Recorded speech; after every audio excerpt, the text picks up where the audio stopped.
네, 안녕하세요, 여러분. 가을바람입니다. 오늘은 아이온큐의 핵심 정보들 또 정리해서 들고 왔습니다. 총 세 가지가 있는데요. 첫 번째는 3분기 실적 발표일이 나왔고, 두 번째는 이제 주가가 15불까지 올라갔어요. 그래서 12불 위에 이제 아이온큐 주가가 정착한다고 했을 때 락업 해제 물량이 언제 어떻게 나오는지에 대해 다시 분석을 해봤고요. 마지막으로는 이제 나중에 특정 시기가 되면은 보통주를 살 수 있는 이 권리를 워런트라고 하는데, 이 부분에서 지금 이상 징후가 발견이 됐어요. 그래서 이게 아이온큐에게 상당히 중요한 사안이라서 이렇게 총 세 가지 한번 같이 보시도록 하겠습니다. 첫 번째는 아이온큐가 3분기 실적 발표일을 확정을 했습니다. 그래서 이렇게 홈페이지에 올려줬는데 2021년 11월 15일, 네, 얼마 안 남았죠. 한 2주 좀 넘게 남은 것 같은데 주식시장이 마감한 후에 3분기 실적을 발표하기로 확정을 했고요.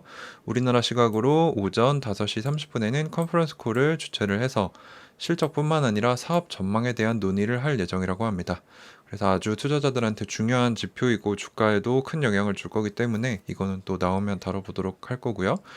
그래서 직접 콜인, 이제 직접 전화를 걸거나 아이온큐 공식 웹사이트에 이제 링크가 뜰 거기 때문에 그거를 타고 접속해서 들으실 수 있습니다.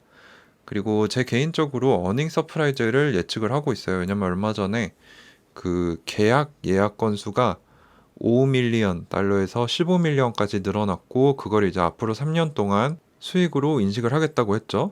그래서 매출이 뛰었을 거다, 많이 늘어났을 거다 이런 정황들이 보이기 때문에 어닝 서프라이즈가 나오면 주가가 더 뛸 수밖에 없기 때문에 성장주는, 그래서 저는 주가 모멘텀이 기대가 되고요. 밑방향으로. 그래서 만약에 특정 이벤트로 매수 시점, 조정당할 시점을 기다리신다면은 3분기 실적 발표보다는 대량의 물량이 락업 해제되는 2022년 3월 29일이 좀 더 유리하시지 않을까라고 개인적으로 생각을 하고 있습니다. 이건 이제 투자 추천이 아니고 정보 공유 차원에서만 들어주시기 바랍니다. 그래서 방금 그 결론에서 어떻게 디벨롭이 될 수 있을지 생각을 하다가 락업 해제 시기 물량 분석을 다시 해봤습니다. 그래서 첫 번째 주체는 이제 내부자와 대주주고요. 뒤에 이제 파이프, 이제 기관 투자자들 얘기가 나오는데요. 일단 현재 시장에 돌고 있는 물량은 전체 발행 주식인 2억 주가 좀 안 되는 분량의 20% 정도인 4천만 주 정도로 추측이 되고 있습니다. 그래서 이 내부자 대주주의 첫 번째 주체인 스폰서와 합병전 스펙 회사였던 DMI의 이사진이 있어요. 그래서 750만 주이고 전체 주식의 한 7, 8% 정도 되는데 지금 주가가 15불 정도 된다고 말씀을 드렸죠. 근데 여기 보시면은 합병 후 150일 이후인 2022년 2월 27일부터 30일 거래일 동안 20일 동안 종가가 12달러 이상인 경우에 바로 그 다음 날인 가장 빠를 경우에는 2022년 4월 11일에 락업 해제가 됩니다. 제가 전 영상에 보시면 이 날짜가 좀 틀린데 제가 락업 조항을 다시 보려고 공시를 다시 공부해 봤더니 이게 랜덤한 그냥 30일 그냥 데이스가 아니고 트레이딩 데이스입니다. 그래서 실제로 주식장이 열리는 거래일이기 때문에, 그리고 여기다가 이제 주식장이 쉬는 홀리데이까지 포함을 해야 되기 때문에 실제로는 만약에 주가가 12불 이상을 잘 보여준다면 가장 빨리 봤을 때 2022년 4월 11일입니다. 그거 또는 합병 후 365일 뒤인데 아마 이게 해당이 되지 않을까 싶어서 그리고 또는 타 기업과 합병을 완료할 경우입니다. 이 부분에 대해서 이제 논란이 많았는데 제가 직접 아이온큐 IR 쪽이랑 이제 CFO랑 연락을 해보니까 이제 아이온큐 자체의 합병이 아니라 아이온큐가 만약에 구글에 인수되거나 그걸 완료했을 경우에 락업이 풀린다 이런 식으로 이해하시면 될 것 같아요. 그래서 이 750만 주는 빠르면 2022년 4월 11일이다. 만약에 주가가 12불 위에 유지가 된다면. 그리고 두 번째는 아이온큐의 경영진으로서 8,200만 주, 전체 주식의 40%가 넘습니다. 근데 365일 뒤 또는 합병 후 180일 이후인 2022년 3월 29일부터 30일 거래일 동안, 즉 가장 빨리 봤을 때 2022년 5월 11일이죠. 그 안에서 20일 거래일간 종가가 12달러 이상일 경우 이럴 확률이 매우 높다고 보고 있습니다. 그래서 가장 빨리 풀렸을 경우에는 5월 11일이다.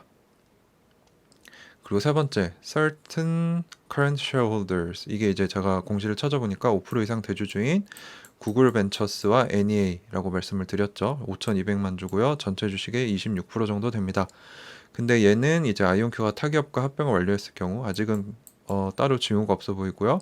또는 합병 후 180일 이후엔 2022년 3월 29일입니다. 그래서 내부자 대주주 중에서는 이제 대주주인 구글과 NEA의 물량이 제일 빠른 3월 29일에 락업이 해제될 것으로 예상되고 있습니다. 그래서 이게 이제 실제 락업 어그리먼트의 원문인데 제가 아까 말씀드렸다시피 그냥 30일이 아니고 트레이딩 데이입니다. 그래서 장이 열렸을 그 일을 포함을 해야 되기 때문에 제 본래 나왔던 영상의 날짜가 틀렸을 수도 있다라고 말씀드리기 위해서 가져온 거고요. 그래서 정리해보자면 이 1번은 4월 11일, 2번은 5월 11일, 3번은 3월 29일에 락업이 해제된다. 만약에 주가가 12불 이상에 유지가 됐을 때라고 말씀을 드릴 수 있을 것 같습니다. 그리고 이거는 이제 각 주체들의 지분을 가져온 건데 여기 보시면 이제 모든 이사진 그리고 경영진을 그룹으로 퉁쳤을 때 43% 정도 되고 이제 대주주들은 26.6% 정도 된다라고 보시면 될 것 같고요. 여기 또 흥미로운 자료가 김정상 교수님 그리고 CEO인 피터 챕맨 그리고 크리스 먼로 교수님 지분이 아마 안 나온 것 같은데 2%대인가 그랬습니다. 그래서 뭐 이분들 지분 크리스 먼로 2%, 김정상 교수님 4%, CEO인 피터 챕맨이 한 3% 정도 가지고 있다라는 점을 알아두시면 될 것 같습니다. 그리고 제가 파이프 물량 또 다시 봤어요. 그래서 간단하게 좀 줄였습니다. 그래서 3월 29일에 해제되는 물량 중에 아까 말씀드렸던 내부자 대주주 중에서는 대주주인 구글과 NEA의 주식이 52밀리언이 3월 29일에 락업이 해제가 되고 현기차가 투자한 100만 주 MSD 이제 이거는 델의 창립자가 운영하고 있는 프라이빗 펀드인데 4밀리언 그리고 타 투자자들 벤처 캐피탈 얼마인지 안 나와 있는데 이 세 개 주체가 또 물량이 풀립니다. 그래서 3월 29일에 제가 기존에 예측했던 양보단 줄었지만 최소 5,700만 주라는 전체 발행 주식의 약 30% 가까운 물량이 쏟아지는데 중요한 점은 제 개인적인 생각입니다. 이거는 CEO인 피터 챕맨과 이사진인 니콜로 디마시가 언급했듯이 공시에도 나왔고 인터뷰에도 얘기를 했습니다. 장기 투자 기관을 말합니다. 이거는 파이프 투자자들 중에서도 장기 투자자들이 선제적으로 투자를 선뜻해 주었기에 필요한 것보다 더 많이 해줬죠. 큰 물량이 락업이 해제돼도 나오지 않을 가능성이 높다라고 저는 생각을 하기 때문에 만약에 아이온큐의 주식을 사셔야겠다, 모아야겠다라고 생각을 하시면은 만약에 저라면입니다. 이거는 매수 추천이 아니고요. 저라면 락업을 기다리는 게 실적을 기다리는 것보다 나을 수도 있고 그것보다 더 나은 거는 이제 락업 물량이 나올 때 쏟아지지 않을 가능성이 제 개인적으로 높다고 보기 때문에 기계적으로 뭐 일주일마다 뭐 이날에 한 뭐 10만 원어치씩 사겠다 해가지고 기계적으로 적립 매수 하시는 법이 가장 좋지 않을까 생각이 됩니다. 이렇게 기계적으로 금액을 정해서 주기별로 사면은 비쌀 때는 조금 사겠죠. 그리고 쌀 때는 많이 사게 되기 때문에 그냥 무지성으로 사는 것보다 평단가를 낮출 수 있다는 장점이 있습니다. 네, 그래서 이 부분에 대해서 말씀을 드린 거고요. 이제 아이온큐의 WS가 이제 워런트입니다. 아까 말씀드렸다시피 차후 특정 시점에 보통주와 교환을 할 수 있는 권리를 가진 것을 말해요. 그래서 주식처럼 거래가 되는데 현재 가격을 잘 보셔야 됩니다. 4.91불이죠. 그리고 52주 최고가 5.5불까지나 올라갔고 현재 트레이딩 볼륨은 1000만, 10만, 56만 주 정도 됩니다. 자, 그래서 보시면은 아이온큐 워런트 이상 징후가 나타났다. 또 워런트란 차후 특정 시점에 특정 가격에 보통주로 교환할 수 있는 일종의 권리라고 보시면 될 것 같고요. 지금 현재 벌어지고 있는 케이스가 매우 비성장적이고 유니크한 케이스입니다. 왜냐면 현재 워런트가 총 400만 주 정도 돼요. 근데 워런트 가격이 아까 4.91불이었죠. 근데 보통주 전환 권리를 이제 실행하기 위해 공시에 뭐라고 되어 있냐면은 11.5불을 더 줘야 된다. 그러니까 이 워런트 한 개의 보통주로 바꾸려면 11.5불을 내야 된다는 거예요. 근데 이 워런트의 가격이 지금 4.91불이죠. 이게 무슨 말입니까? 그러면 실질적인 워런트의 가격은 이거 두 개를 더한 16.41불이에요. 근데 이게 이제 우리가 알고 있는 현재 보통주 가격이 금리 어제 종가 기준으로 15불밖에 안 되는데 워렌트가 어떻게 더 비쌉니까? 이게 말이 안 되죠. 그러니까 보통주 한 주를 사기 위해서 내가 현재 시장에 있는 15불이 아니라 워렌트로 16.41불, 한 주당 거의 1,500원, 1,700원을 더 주겠다라는 비이성적인 상황이 발생을 했습니다. 그래서 보통의 케이스에는 워렌트 실질 가격이 보통주보다 더 싼 게 보통입니다. 그래서 제 추론은 무엇이냐? 현재 투자자들이 이 가격을 따지기보다는 물량 확보에 집중을 하고 있는 것은 아닌가, 또는 이제 과매수 구간이라고 볼 수도 있겠죠. 이건 어떻게 보느냐에 따라 시점은 다른데, 저는 아무래도 주주다 보니까 좀 좋은 방면으로 보고 있는 거니까 여기에 대한 중립성은 지금 들으시는 분들은 가지셨으면 좋겠습니다. 그래서 워렌트는 2021년 11월 17일 또는 합병 후 30일 중 더 늦은 시기에 권리 행사를 할 수 있는데, 더 늦은 시기는 11월 17일이죠. 이제 얼마 안 남았습니다. 그래서 이 워렌트가 주주들에게 어떤 영향을 미치느냐? 일단 워렌트 소유자들이 한 주당 11.5불을 회사에 지불하고 보통주 한 주를 교환하는 방식으로 받습니다. 그래서 만약에 기존 주주들, 저 같은 사람이 워렌트의 실질 가격이 지금 16.41불인데 앞으로 어떻게 될지 모르죠. 이 11월 17일까지의 추이를 봐야 될 텐데, 이게 만약에 그 파이널 프라이스라고 생각을 하면은 제 평단가는 지금 9.3불이란 말이에요. 그러면 어떻게 됩니까? 제 위에 물량대가 쌓이는 거죠.